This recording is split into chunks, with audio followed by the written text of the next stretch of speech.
গল্পের শুরু হয় ১৯৯৮ সালে, যেখানে আমরা সেমেদি নামের একটা লোককে দেখতে পাই যে তার নিজের মেয়ে রাহায়ুর সাথে থাকে এবং সে ভোর ৩টের সময় তার মেয়েকে সকালে নামাজ পড়ার জন্য ডাকতে যায়। এর পরের সিনে আমরা দেখি রাহায়ু যখন নামাজ পড়ছিল তখন সে কিছু লোকের আওয়াজ পায়।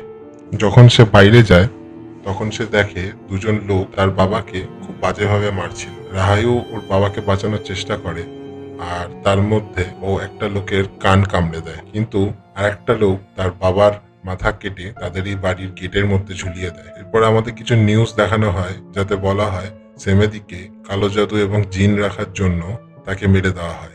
এরপরে আমাদের ২০০০ সালের ঘটনা দেখানো হয়, যেখানে রাহায়ু ওর মায়ের সাথে থাকে এবং সে একটা কাপড়ের দোকানে কাজ করে এবং সেখানকার ওনার কিছুদিনের জন্য বাইরে যায় আর দোকানের দায়িত্ব সে রাহায়ুর উপরে দিয়ে যায়। এখানে আমরা আরেকটা ছেলেকে দেখতে পাই যার নাম ছিল রতমান।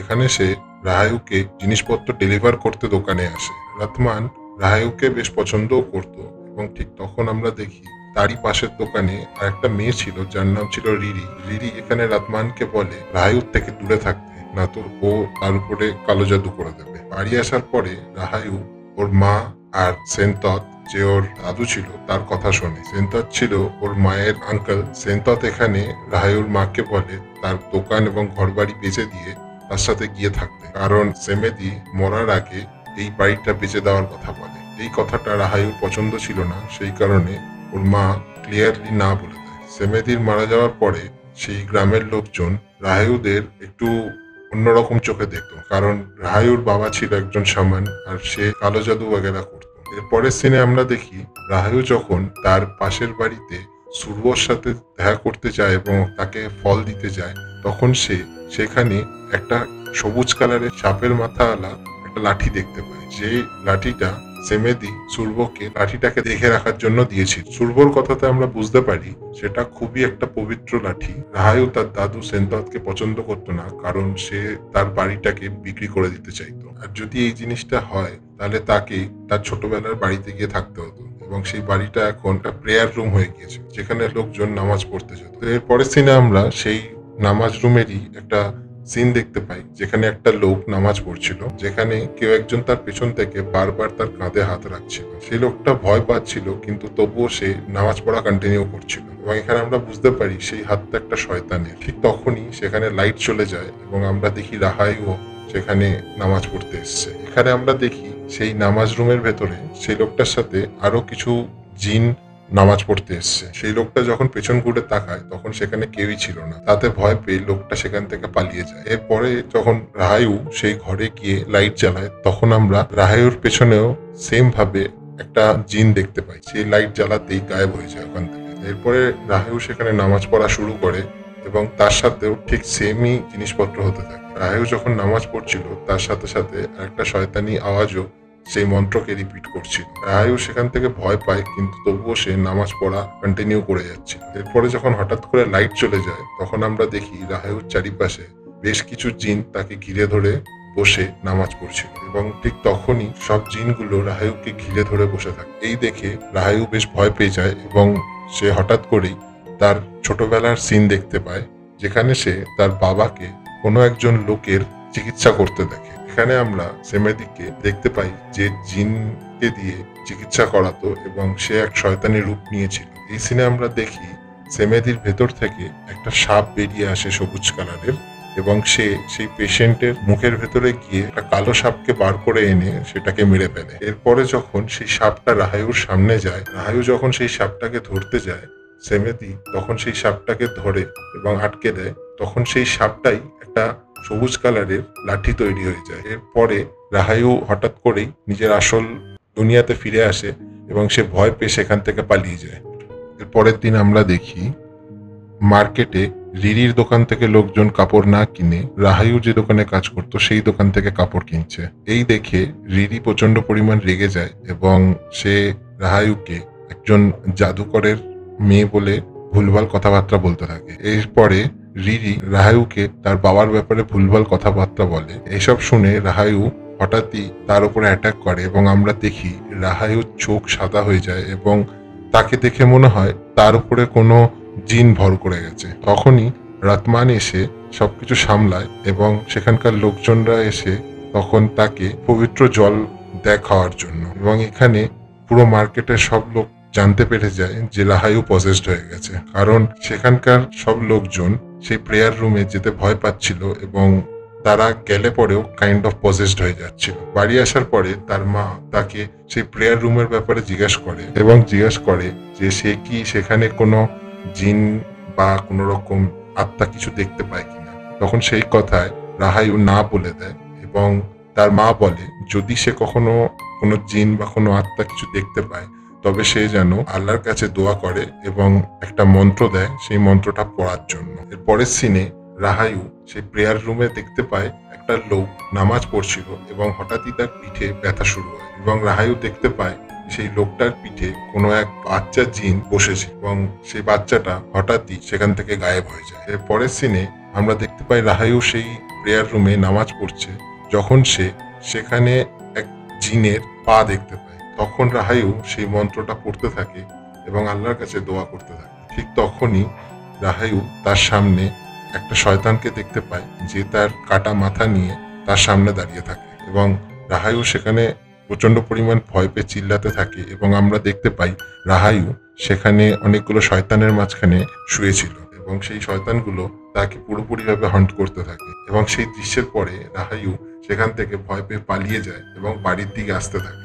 পরের সিনে আমরা দেখি রিরি তার মাকে নিয়ে রাহাইউর বাড়িতে এসে রাহাইউর মাকে অনেক উল্টোপাল্টা কথা বলে এবং জিজ্ঞাসা করে যে রাহাইউর রিরির উপরে হামলা কেন করেছে। এর সাথে সে রাহাইউর মায়ের উপরে জাদুটোনা করার জন্য দোষারোপ করতে থাকে। তখন রাহাইউ সেখানে চলে আসে এবং সে এসে রিরির কাছে ক্ষমা চায়। সেই পয়েন্টে রিরির মা বলে যে রাহাইউ একজন জাদুকরের মেয়ে এবং তার বাবা জাদুটোনা করতো, সেই জন্য তার মাথা কেটে দেওয়া হয়েছে। এসব শুনে রাহাইউ নিজের রাগ কন্ট্রোল না করতে পেরে আবারও রিরিকে ধমকাতে যায়। সেই সময় রাহাইউর মা রাহাইউকে সামলিয়ে সেখান থেকে যেতে বলে। সেই লোকরা ওখান থেকে চলে যাওয়ার পরে রাহাইউর মা রাহাইউকে সবার সাথে নর্মালি বিহেভ করতে বলে। এর পরের সিনে রাহাইউ নিজের ছোটবেলার একটা সিন দেখতে পায় যেখানে ও একটা শয়তানের কোলে মাথা দিয়ে শুয়েছিল এবং ও একটা জিনের দুনিয়াতে পৌঁছে যায় যেখানে রাহাইউকে অনেকগুলো শয়তান হান্ট করছিল এবং তখনই হঠাৎ করে ওর চোখ খোলে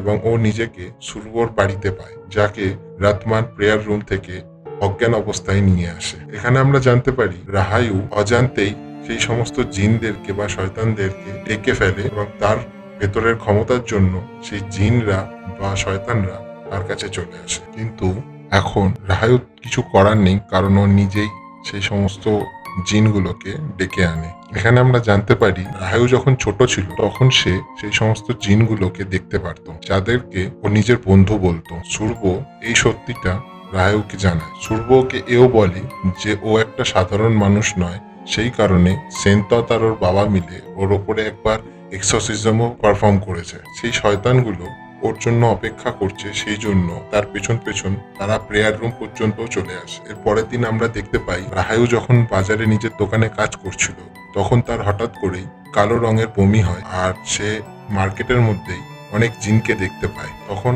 আমরা দেখি একজন মহিলা রিরির মায়ের দোকান থেকে ফুল না কিনে রাহাইউর মায়ের দোকান থেকে ফুল কেনে, যাতে রাহাইউর মা রেগে গিয়ে তার ফুল ফেলে দেয় এবং তাকে ভুলভাল কথা শোনাতে থাকে। তখন আমরা রাহাইউর পাশ থেকে একটা সাপ যেতে দেখি এবং সেই সাপটা গিয়ে রিরির মাকে কামড়ায় এবং তার অবস্থা খুবই খারাপ করে দেয়। আর আমরা দেখি রিরির মায়ের পায়ের মধ্যে প্রচুর ঘা হয়ে যায় আর তার পায়ে বিষক্রিয়া হয়ে যায়। এই ঘটনা থেকে রেগে গিয়ে পুরো গ্রামের লোক তখন রাহাইউদের বাড়িতে আসে এবং তারা রাহাইউর মায়ের উপরে দোষারোপ করে যে সে কালো জাদু করছে এবং তাদেরকে বাড়ি ছেড়ে বেরিয়ে যেতে বলে। তখন সুরব এসে তাদেরকে আটকায়, কারণ সে সেখানকার একটা লোককে নিজের ফায়দার জন্য একটা স্পিরিটকে কাজে লাগাতে দেখে। তখন সেই সমস্ত লোকজনরা সুরবকে বলে যদি এরপরে কিছু হয় তো তার পুরোপুরি দায়িত্ব থাকবে সুরবর উপরে।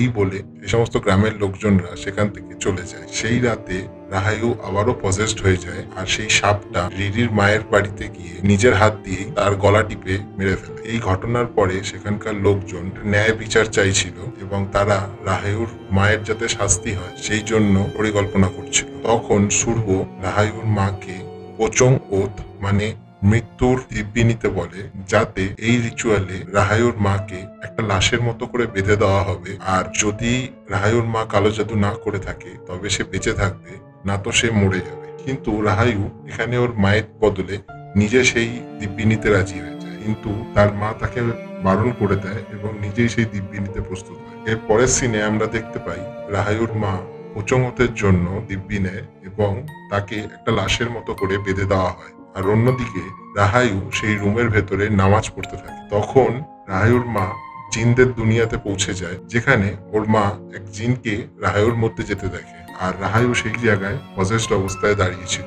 এরপরে হঠাৎ করেই রাহায়ুর মায়ের চোখ খুলে ওঠে এবং ওর মাকে জীবিত দেখে সেখানে গ্রামের লোকেরা বুঝতে পারে যে সে কালো জাদু করে। এরপরে সেই গ্রামের লোকেরা সেখান থেকে চলে যায়। এর পরের সিনে আমরা সেনততকে সুর্বর সাথে কথা বলতে দেখি, সেই প্রেয়ার রুমটাকে যে কোনো ভাবে পবিত্র করতে হবে সেই কথাই তারা বলছিল, আর রাহায়ুর উপরে এক্সোরসিজম করা খুবই বেশি করে প্রয়োজন সে কথাই তারা আলোচনা করছিল।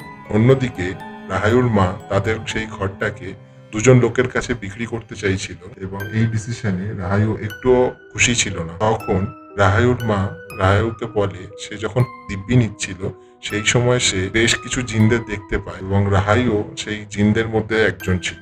এখানে সে এও বলে যে তার বিয়ে করার আগেই সে সেমেদির ব্যাপারে এবং তার কাজের ব্যাপারে সবটা জানত, আর এখন তাদের এখান থেকে যাওয়ার প্রয়োজন না, তো যে সমস্ত জিনরা তাকে কন্ট্রোল করছে। এই কথা বলতে বলতেই রাহায়ু হঠাৎই পজেসড হয়ে যায় এবং তার চোখ পুরোপুরি কালো হয়ে যায়, এবং এই পয়েন্টে একটা জিন রাহায়ুকে মাধ্যম বানিয়ে তার মায়ের সাথে কথা বলে। এই সেনতত একজন ডেভিল, রাহায়ুর বাবার মৃত্যুর জন্য দায়ী হচ্ছে সেনতত। রাহায়ুর আওয়াজে রাহায়ুর মায়ের খুবই প্রবলেম হচ্ছিল। এই পয়েন্টে রাহায়ু বলে যে রাত্রিরে ওর বাবা মারা গেছিল আর যখন লোকজন এসে তাদেরকে বাড়ি থেকে বার করছিল, তখন সে সেনততকে একটা লোকের সাথে কথা বলতে দেখে, আর এই লোকটা সেই লোক যাকে রাহায়ু কামড়ে দিয়েছিল। এই কথা বলার পরেই রাহায়ু অজ্ঞান হয়ে যায়। এর পরের সিনে আমরা দেখতে পাই রাহায়ুকে তার চাকরি থেকে বার করে দেয় এবং এটা তাকে খুব বাজেভাবে এফেক্ট করে। এরপরে রাহায়ু হঠাৎই পজেসড হয়ে যায় আর তার মুখ থেকে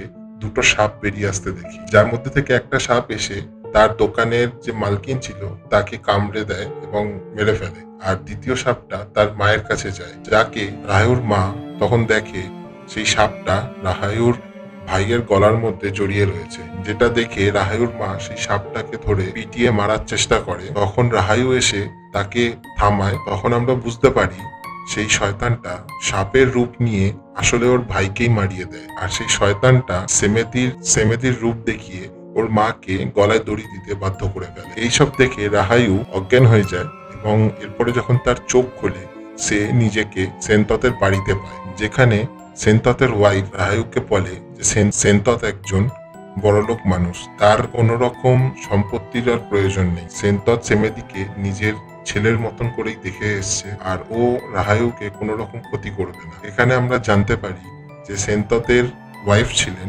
সেও রাহায়ুর মতোই ছিল, কারণ সেও নিজের ক্ষমতাকে কন্ট্রোল করতে পারতো না এবং এই কারণেই তার জন্য অনেক লোকের মৃত্যু হয়ে যায়। তখন সেনতত তাকে প্রচুর পরিমাণ হেল্প করে সেই সমস্ত ক্ষমতাকে কন্ট্রোল করার জন্য। এই পয়েন্টে সেনততের ওয়াইফ রাহায়ুকে বলে যে রাহায়ু কোনো না কোনো ভাবে সেই প্রেয়ার রুমের সাথে জড়িত রয়েছে, যেখানে সেমেদি প্র্যাকটিস করতো, সেই কারণেই সে সেই জিনের সাথে কোনো রকম ভাবে জড়িয়ে রয়েছে। কিন্তু রাহায়ুর উপরে এক্সোরসিজম করার জন্য তার পারমিশনের প্রয়োজন হয়। এর পরের সিনে আমরা দেখতে পাই সেনততের ওয়াইফ সেনততকে বলে সেই প্রেয়ার রুমে গিয়ে সেই জিনিসটাকে খুঁজতে, যার সাথে কোনো না কোনো ভাবে রাহায়ু সেই জিনটার সাথে জুড়েছে, এবং সেখানে গিয়ে খোঁজার পরে সেনতত সেই জিনিসটাকে পেয়েও যায়।